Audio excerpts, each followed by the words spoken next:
Bonjour à tous, je suis content de vous retrouver pour une nouvelle vidéo. Donc cette semaine, je voulais vous parler des débuts en peinture et vous expliquer un peu ce qui s'était passé pour moi, comment je me suis lancé, et puis surtout aussi vous parler de mon premier tableau, parce que le premier tableau c'est toujours un peu symbolique, c'est toujours quelque chose de pas toujours marrant parce que c'est pas forcément où l'on va. Moi j'ai la chance d'avoir gardé le premier tableau que j'ai à l'époque que j'ai réalisé et que j'ai décidé de pas acheter en fait, parce que avant d'arrêter, j'ai quand même fait quelques essais, et avant de garder un tableau, ça a été compliqué pour moi en fait, c'est très dur de se satisfaire au début. Donc voilà, alors moi pour expliquer rapidement comment ça s'est passé, j'en parlerai ici dans une autre vidéo, je vous en ai déjà un peu parlé. En fait je faisais pas du tout de peinture, j'ai jamais pris de cours, donc je suis autodidacte. Et en fait, il y a quelques années, chez un ami, j'ai vu en fait un grand tableau contemporain, enfin un tableau abstrait, d'un rouge carmin, mais qui était vraiment magnifique. Et en fait, à l'époque, j'aimais pas l'abstrait. Je comprenais pas forcément, ça me touchait pas en fait. Voilà, tout simplement, ça me touchait pas. Et là, quand j'ai vu ce tableau, ça m'a littéralement scotché et ça m'a fait quelque chose de très fort, quelque chose de très puissant, quoi. Et j'ai pas compris ce qui se passait vraiment sur le moment, et j'ai pourtant décidé de comprendre ce qui se passait à ce moment-là, et en fait il y a une sorte de déclenchement qui m'a donné envie de me lancer dans la peinture. À partir de ce moment, j'ai clairement eu envie de peindre, et donc le problème c'est que l'envie était là, mais je savais pas comment m'y prendre. Je savais pas forcément où aller, quel matériel acheter, par quoi commencer, et donc je me suis un peu laissé aller. Et donc j'ai commencé à acheter, au début à essayer de peindre sur du papier. Le problème c'est que le papier ça allait pas forcément. Après j'ai pris du carton, le papier et le carton, donc ça s'est mis à gondoler. J'ai fait plein de bêtises du genre. Et après jusqu'au moment où je suis allé sur la toile. Et en fait c'est comme ça qu'on apprend de ses erreurs, en essayant plein de choses finalement. Je sais pas si pour vous ça a été le même process pour ceux qui sont autodidactes, mais je pense, et je le dis souvent, quand on est autodidacte, l'important c'est d'expérimenter pour tirer ses propres conclusions, pour créer une sorte d'apprentissage finalement, une découverte des produits, des méthodes, des process, et développer votre propre truc, quoi. Voilà. Donc moi j'ai commencé comme ça, et après donc je suis naturellement revenu sur la toile et la peinture acrylique. Donc j'allais acheter du matériel tout simplement chez mon fournisseur, le premier endroit que j'ai trouvé qui vendait de la peinture, qui était Artéis à l'époque, j'y vais encore souvent. Et donc j'ai pris tout simplement, sans demander, parce que je suis quelqu'un d'assez timide, j'ai même pas osé demander ce qu'il fallait acheter, donc j'ai pris quelques tubes de peinture, j'ai pris un châssis à l'époque que j'ai gaspillé, hein, et donc je me suis lancé dans la peinture.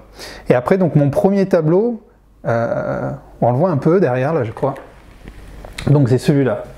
C'est mon premier vrai tableau que j'ai décidé en fait de garder tout simplement. C'était plus simple donc de partir sur du noir et blanc. Et puis c'est quelque chose que j'aime beaucoup aussi, le noir et blanc. Et voilà donc le tableau que j'ai réalisé. Finalement je suis encore content, je me dis qu'il a bien vieilli, et il est quand même représentatif de ce que j'aime faire. Beaucoup ont dit qu'il renvoyait quelque chose de la tristesse, de la violence, alors que c'est absolument pas le cas. Si vous me connaissez, vous savez que je ne fonctionne pas comme ça. J'aime pas qu'il y ait de tristesse ou de choses négatives dans mes tableaux. Donc voilà le tableau en question.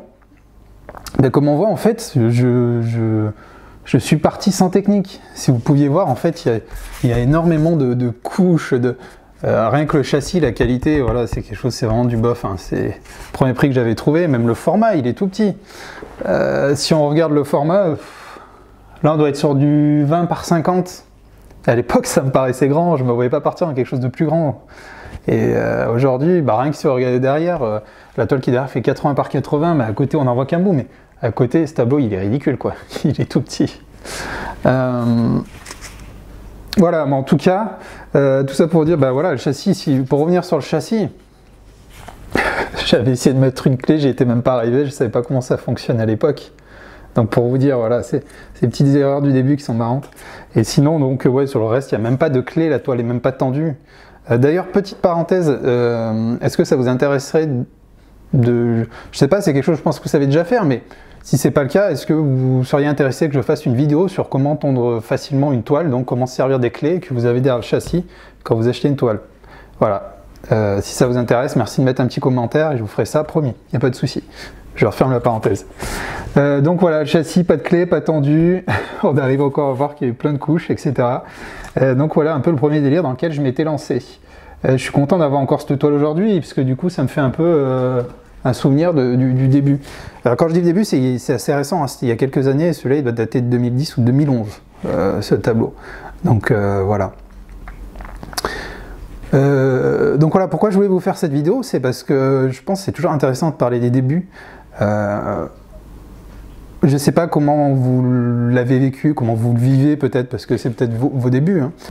Les débuts peuvent être assez frustrants, parce qu'on ne sait pas comment s'y prendre, surtout si vous êtes autodidacte.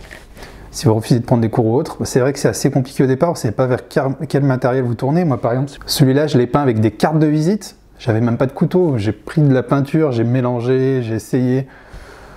Enfin voilà, vraiment en expérimentant. Donc vous, comment vous avez vécu vos débuts? Est-ce que ça a été quelque chose de frustrant pour vous? Donc j'aimerais bien avoir votre témoignage.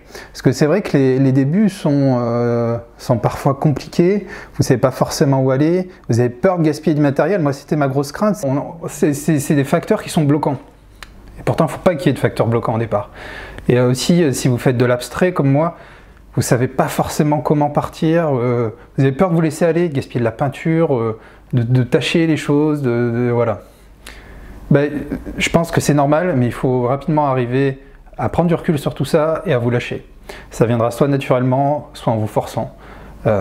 Vous arriverez à vous lâcher de plus en plus, à maîtriser votre matériel, à connaître les réactions de ce qui va se passer avec vos peintures, avec votre matériel. Et donc, voilà, ça va venir petit à petit. Mais en tout cas, soyez pas frustrés par les départs. Si je peux vous conseiller quelque chose, c'est de surtout pas baisser les bras. Parce que forcément, vous n'allez pas faire un chef-d'œuvre dès le début. Forcément, vous n'allez pas être forcément satisfait tout de suite de ce que vous faites. Vous n'allez pas forcément être aidé autour de vous. Moi, je sais que j'ai été aidé, mais certains peuvent regarder ça avec un petit sourire ou autre. Et finalement, c'est en vous-même que vous devez croire. Il faut arriver à vous booster un maximum et surtout à ne pas lâcher dans le temps. C'est ce qui fera toute la différence. Voilà. Donc moi je serais heureux de pouvoir parler avec vous de vos débuts. Donc si vous avez, comme d'habitude, j'aimerais bien quelques témoignages de votre part en commentaire. Et puis donc si vous avez aimé la vidéo, si elle vous a apporté quelque chose, et un petit like s'il vous plaît, ça serait sympa. Et puis si vous n'êtes pas encore abonné, je vous invite à vous abonner à la chaîne si vous voulez recevoir les prochaines vidéos. Voilà. Je vous souhaite une excellente journée et je vous dis à très bientôt pour une prochaine vidéo.